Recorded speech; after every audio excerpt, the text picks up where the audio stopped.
Hello everyone, welcome to my channel. I am Surabhi Gupta और आज इस वीडियो में हम डिस्कस करने वाले हैं लाइसोसोम्स के बारे में। हम पढ़ रहे थे सेल ऑर्गेनेल, जिसमें हमने कवर किया है endoplasmic reticulum, Golgi apparatus, vacuole, mitochondria and plastids. ठीक है, और आज इस वीडियो में हम कवर करेंगे lysosomes.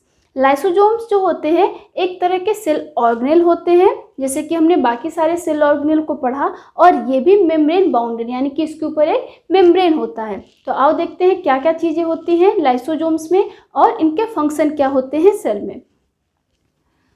Lysosomes are simple tiny spherical sac like structures. Lysosomes जो होते हैं ये टाइनी यानी कि बहुत छोटे छोटे होते हैं, स्फेरिकल यानी कि राउंड शेप के होते हैं, एंड सैक लाइक स्ट्रक्चर यानी कि एक स्टोरेज सैक लाइक स्ट्रक्चर होते हैं।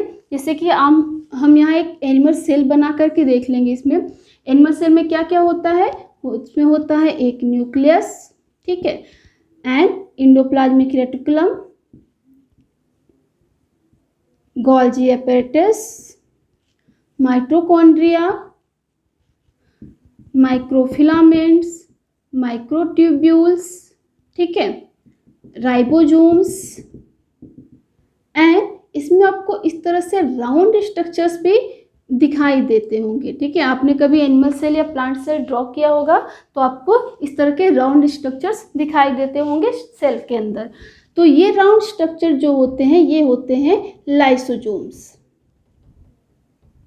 ठीक है, ये राउंड स्ट्रक्चर्स क्या होते हैं, लाइसोसोम्स होते हैं। ये होते हैं evenly distributed in the cell cytoplasm.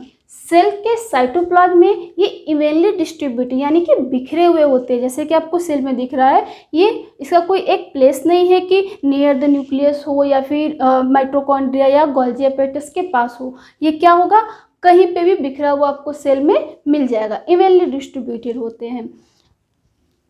Each lysosomes is a small vesicle surrounded by a single membrane। हर एक लाइसोसोम्स जो होता है वो एक सिंगल मेम्ब्रेन से घिरा हुआ होता है, मेम्ब्रेन बाउंडेड होता है। कुछ इस तरह से ये होते हैं, ऐसे राउंड शेप के, ठीक है, और इसके ऊपर एक सिंगल मेम्ब्रेन होती है। ठीक है, इट कंटेन्स पावरफुल एंजाइम्स। ये जो लाइसोसोम्स है ये बहुत सारे पावरफुल एंजाइम्स को कंटेन करता है, जिसका बहुत सारा यूज है। हम नेक्स्ट फंक्शन में इसको पढ़ेंगे, इसके यूजेस के बारे में। आगे हम देखेंगे कि एंजाइम्स आते कहाँ से। तो ये आते हैं आरईआर, यानी कि इन्हें कौन, ये इसके अंदर जो एंजाइम्स होते हैं इन्हें बनाता कौन है, इन्हें बनाता है ये रफ एंडोप्लाज्मिक रेटिकुलम। ठीक है, रफ एंडोप्लाज्मिक रेटिकुलम यानी कि जिसके सरफेस पे राइबोसोम्स प्रेजेंट हो। ठीक है, हमने एंडोप्लाज्मिक रेटिकुलम में देखा था कि 2 टाइप्स के होते हैं, एक जिसके ऊपर राइबोसोम्स प्रेजेंट होता है और एक जिस पे राइबोसोम्स एब्सेंट होता है। तो जिस पे एब्सेंट होता है वो होता है स्मूथ एंडोप्लाज्मिक रेटिकुलम यानी कि SER, और जिस पे राइबोसोम्स प्रेजेंट होता है वो होता है रफ एंडोप्लाज्मिक रेटिकुलम यानी कि RER। तो ये बनते हैं RER यानी कि रफ एंडोप्लाज्मिक रेटिकुलम में, और आकर के स्टोर हो जाते हैं लाइसोसोम्स के फॉर्म में। ठीक है, this enzymes breaks the complex substances into simpler form. ये जो इसके अंदर जो एंजाइम्स होते हैं इनका काम क्या है, ये जो भी कॉम्प्लेक्स सब्सटेंसेस होते हैं उन्हें ब्रेक करके सिंपलर सब्सटेंसेस में चेंज कर देता है। जैसे कि हम डाइजेशन करते हैं, तो डाइजेशन क्या होता है कि जो भी हम कॉम्प्लेक्स फूड खाते हैं, कॉम्प्लेक्स सब्सटेंसेस खाते हैं, हमारा डाइजेस्टिव सिस्टम उसे सिंपलर मॉलिक्यूल्स में तोड़ देता है और हमारी जो बॉडी है उसे आसानी से एब्जॉर्ब कर पाती है। तो ठीक उसी तरह से सेल का भी जो डाइजेस्टिव सिस्टम का काम करता है वो होता है लाइसोसोम, क्योंकि ये क्या करता है, कॉम्प्लेक्स सब्सटेंसेस को सिंपलर फॉर्म में ब्रेक डाउन कर देता है। ठीक है, तो इसको हम digestive system of the cell भी बोलते हैं। नेक्स्ट हम आते हैं इसके फंक्शन पे। फंक्शन क्या होगा इसका, नंबर 1 देखो, lysosome serve as intracellular digestive system. जैसे कि अभी मैंने बताया ना, ये क्या होते हैं, ये एंजाइम्स जो है कॉम्प्लेक्स सब्सटेंसेस को सिंपलर फॉर्म में तोड़ देते हैं। ठीक है, जैसे कि फूड होता है या फिर हम कॉम्प्लेक्स सब्सटेंस से लेके कॉम्प्लेक्स सब्सटेंसेस को ब्रेक डाउन करता है। ब्रेक डाउन कौन, एंजाइम करता है, किसमें, सिंपलर सब्सटेंसेस में, ठीक है। तो यानी कि कॉम्प्लेक्स सब्सटेंसेस सिंपलर फॉर्म में ब्रेक डाउन हो जाते हैं और ये जो काम है ये होता है डाइजेशन। तो इसलिए इसे हम बोलते हैं digestive system of the cell. तो ये इसको स्टार मार्क कर लो क्योंकि ये क्वेश्चन में आता है कि क्यों लाइसोसोम्स को हम digestive system of the cell कहते हैं। तो क्यों कहते हैं, क्योंकि ये क्या करता है, कॉम्प्लेक्स सब्सटेंसेस को सिंपलर फॉर्म में ब्रेक डाउन करता है और इसलिए हम इसे digestive system of the cell कहते हैं। आगे देखो नेक्स्ट फंक्शन क्या है, ये है kind of waste disposal system of the cell. ये भी काफ़ी इंपॉर्टेंट पॉइंट है, इसे भी आप स्टार मार्क कर लो। क्यों हम लाइसोसोम्स को वेस्ट डिस्पोजल सिस्टम यानी कि जो भी वेस्ट चीज़ों को रखने के लिए डिस्पोजल होती है, जैसे हमारे घर में होता है ना एक डस्टबिन जिसमें हम खराब चीज़ों को रखते हैं, तो उसी तरह से सेल में जो भी खराब चीज़ें हो जाएंगी या फिर वो चीज़ें जो कि सेल के लिए हार्मफुल हैं, तो वो सारी चीज़ें आकर के स्टोर हो जाएंगी लाइसोसोम में, ठीक है। तो ये एक होता है वेस्ट डिस्पोजल सिस्टम किसका, सेल का, कौन, लाइसोसोम्स। तो ये भी क्वेश्चन आता है कि सेल का वेस्ट डिस्पोजल सिस्टम क्या है, तो हम इसका आंसर देंगे कि लाइसोसोम्स है। या फिर ये भी क्वेश्चन होगा कि लाइसोसोम्स को वेस्ट डिस्पोजल सिस्टम क्यों कहा जाता है, तो इसको इसलिए कहा जाता है क्योंकि ये हेल्प करता है सेल को क्लीन करने के लिए। जैसे कि डस्टबिन है तो उसका काम क्या है कि हमारे घर के जितने भी कितना भी कचरा है वो क्या करेगा, स्टोर करेगा और हमारा घर साफ रहेगा। उसी तरह से ये जितने भी सेल के अंदर हार्मफुल सब्सटेंसेस है उसे खुद में स्टोर करेगा और सेल को क्लीन करेगा।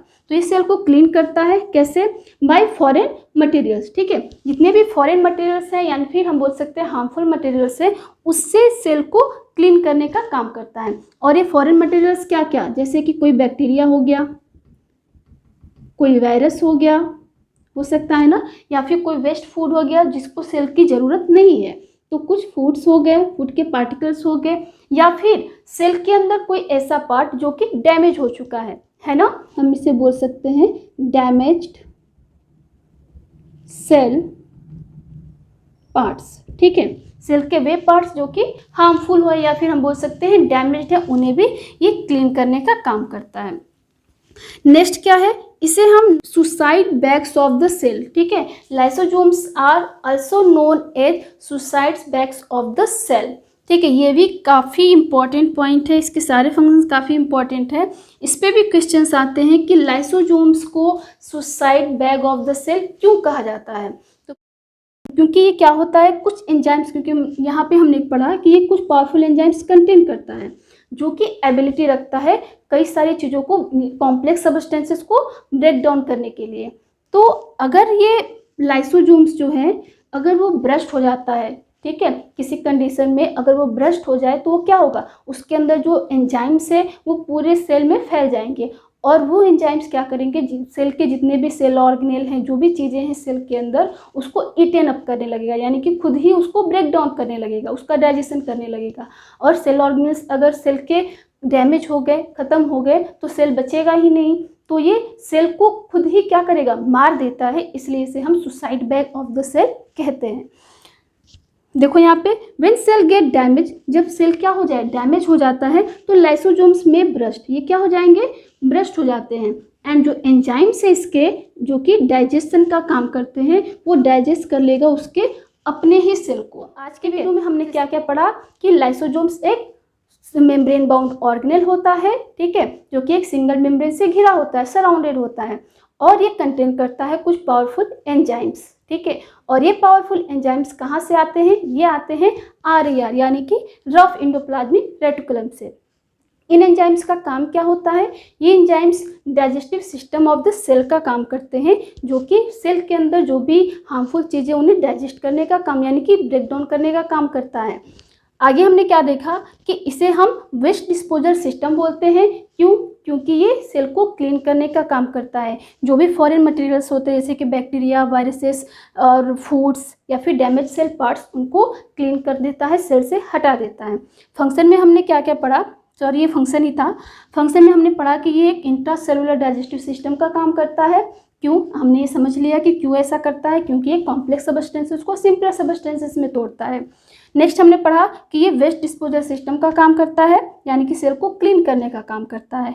इसके अलावा इसे हम suicide bags of the cell भी कहते हैं, क्योंकि अगर किसी कंडीशन में ब्रस्ट हो जाता है तो ये सेल को ही ईटन अप कर लेगा, इसलिए हम इसे suicide bag of the cell कहते हैं।